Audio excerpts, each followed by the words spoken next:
اللہ رب العزت نے اعتکاف کے متعلق ارشاد فرمایا وَأَنْتُمْ عَاكِفُونَ فِي الْمَسَاجِدِ۔ اعتکاف کا لغوی معنی ہوتا ہے رکنا،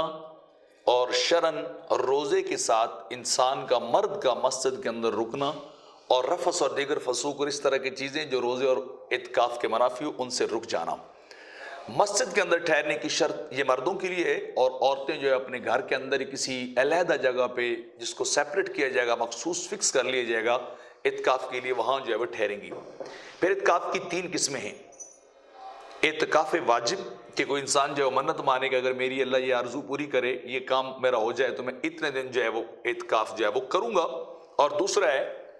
سنت موقدہ، یہ وہ اعتکاف ہے جو عام طور پہ ہوتا ہے رمضان کے آخری عشرے کے اندر، جو 20 رمضان کی شام کو شروع ہوتا ہے